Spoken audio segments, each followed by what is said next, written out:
The tailor fell through the bed. Robert Burns wrote in his notes to the Scots Musical Museum, the air, or the tune, is the march of the Corporation of Tailors. The second and fourth stanzas are mine. So he was filling out an older song for publication, taming down some of its bawdiness, but enough remains. The tailor fell through the bed, thimble and aw. The tailor fell through the bed, thimble and aw. The blankets were thin and the sheets they were small. The tailor fell through the bed, thimble and aw. The sleepy bit lassie she dreaded nae ill. The sleepy bit lassie she dreaded nae ill. The weather was cold and the lassie lay still. She thought that a tailor could dear nae ill. Gie me the groat again, cany, young man. Gie me the groat again, cany, young man. The day it is short and the necht it is lang. The dearest siller that ever I won. There's somebody weary we lie in her lane. There's somebody weary we lie in her lane. There's some that are dowie, I trow would be fain to see the bit tailor come skippin again. So what do we have here?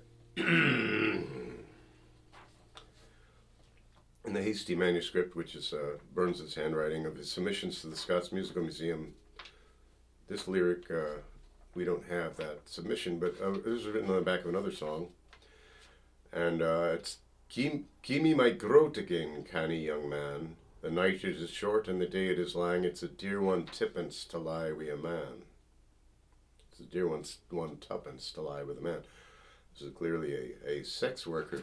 But he's made it more metaphorical. That verse probably would not have been published in the museum. So I'll go over the words. The tailor fell through the bed, thimble and all. Thimble and all, sheets that were small. The sleepy bit lassie, bit is little. She dreaded no ill. The weather was cold. Okay. Gie me the groat again, canny young man. Groat is a coin of small value, like a dime, when a dime was worth, $5 or whatever. The day it is short and the night it is long. The dearest siller that ever I won. One is to earn the most expensive silver that ever I earned. So this is really used more as a direct sexual metaphor. If somebody weary, we lie in her lane. If it were a man, he would have been lying his lane. It just meant alone. That's how they said alone. Lying her lane, L-A-N-E. There's some that are dowie, I trow would be fain to see the bit tailor come skippin again. So there's some that are dowie. Dowie means mournful. And it actually comes from the word in Scots for dove is dow. So it's like a mourning dove. Became an adjective, dowie. I trow, I trust, I believe, would be fain, would be eager to see the bit tailor come skippin again. Now we imagine skipping along, but I looked this up in the Concise Scots Dictionary because I got a little suspicious. And the first definition in there is to skip like a stone on the water, which is more the image of the needle sewing, or another metaphor perhaps. So that's it. That's the song. Peter Buchan reports, Hagen Motherwell's Works, Volume 2.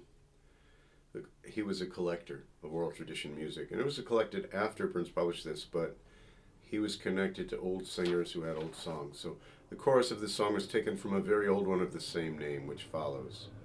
The tailor fell through the bed, thimbles and awe. The tailor fell through the bed, thimbles and awe. The beddy was narrow, the sheety was sma'. He came wi' a rizzle and rave them in twa. A rizzle is a rod or a wand.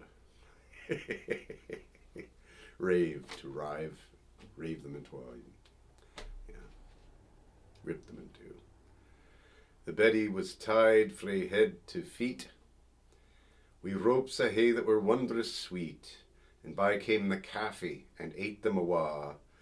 Deal hooly, my laddie, the Betty will fa. Go cautiously, my laddie, the Betty will fall. Okay, so that's some background there. This melody, the Tailors' March, was earlier called Beware of the Ripples, and it goes back to, it went back, you know, like, it's in a manuscript. It's in a very old manuscript of the 17th century. Beware of the Ripples is a bawdy song, also. It was, ripples are backaches. Beware of the backaches. And that's in Burns's bawdy collection of some lyrics he wrote and some he collected, called The Merry Muses of Caledonia. I've gone on quite enough. I hope you enjoyed it. I think he did a wonderful job, both making that publishable and writing in the form and spirit of the old song, yet with beautiful poetry, you know. There's some that are dowie, I'd throw, I'd be fain to see the bit tailor come skippin again. You just feel, that rhythm is right in those sounds. Anyway, love Robert. Please subscribe to my channel and be well.